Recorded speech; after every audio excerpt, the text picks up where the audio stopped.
আজকে এই লাইভটিতে আমি কয়েকটি কথা বলবো। রমজান মাস আসলে কতগুলো জাইফ এবং দুর্বল হাদিসের চর্চা লোকমুখে খুব শোনা যায় এবং এটা খুবই ব্যাপকভাবে প্রচলিত।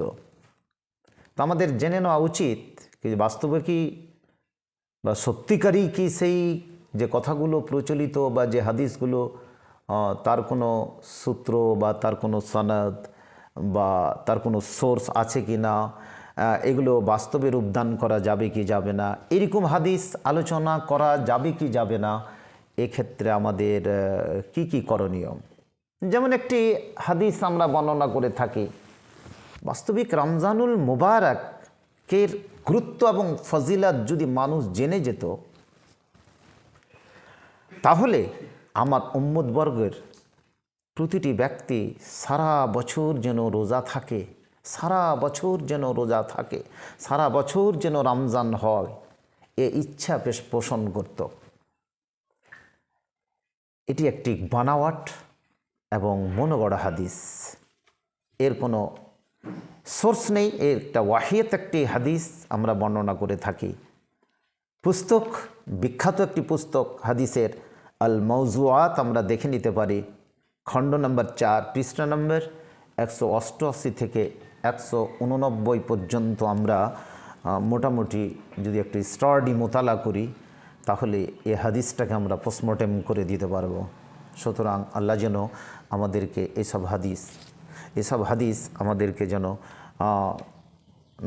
আমাদেরকে যেন বাঁচিয়ে রাখে এসব কথা বলা থেকে। আরেকটি হাদিস আমরা শুনতে পাওয়া যায়, বেশিরভাগ আমরা খতিব বিশেষ করে মেম্বারে চড়ে বিভিন্ন বক্তৃতা আমরা কি বলে থাকি যে उसको पता নেই ये सही है कि ठीक है। রমজান মাসে কোনো ভালো কাজ যদি করা যায় তাহলে অন্য মাসের ফরজের সমতুল্য, আর ফরজ যদি সম্পাদিত করা যায় তাহলে অন্য মাসের 70টি ফরজের সমতুল্য। দেখবেন কি ধরনের কথা। আর এই মাসটি ওই রকম যেই রকম যার প্রথম দশক রহমত, দ্বিতীয় দশক কি বলছে কি যে মাগফিরাত, তৃতীয় দশক ইতকুম মিনান নার মানে জাহান্নামের অগ্নিকুণ্ড হতে অব্যাহতি। প্রিয় দর্শক ও শ্রোতা মণ্ডলী, এ হাদিসটা সচরাচর আমরা কি বলে থাকি, এটি একটি জাইফ এবং দুর্বল মুনকার হাদিস।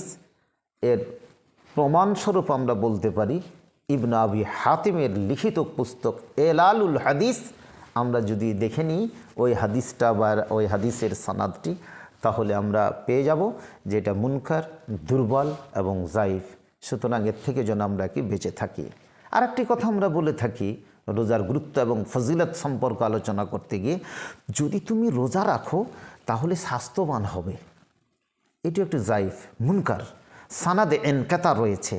আমরা সানাদে যখন এই হাদিসটার যখন সত্যতা নিরূপণ করতে যাব তখন আমরা যদি দেখি পুস্তকাল কামিল ইবনে আদির, তাহলে এখানে তার কোনো সত্যতার সন্ধান আমরা পেতে পারি না। অতএব এর থেকেও যেন আমরা কি বেঁচে থাকি। নেক্সট আরও কয়েকটি হাদিস আপনাদের কাছে শোনাই। যদি কোনো ব্যক্তি রমজান মাসে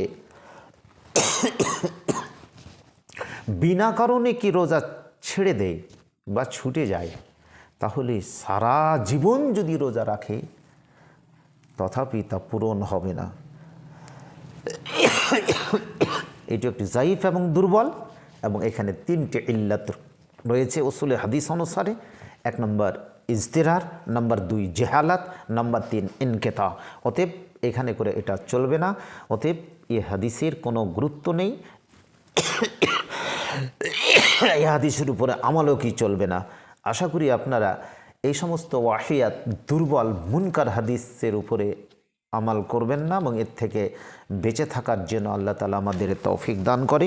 আমরা জানা সত্ত্বেও না জানা সত্ত্বেও হয়তোবা এরপরে আমাদের কোনো তাহকিক বা অনুসন্ধান হচ্ছে না, ইনভেস্টিগেশন হচ্ছে না, হয়তো স্টাডি করছি না বা মোতালা করছি না, এরকম আমাদের যে অজ্ঞাতে এই সমস্ত হাদিসগুলো আমরা বলে চালিয়ে দিই।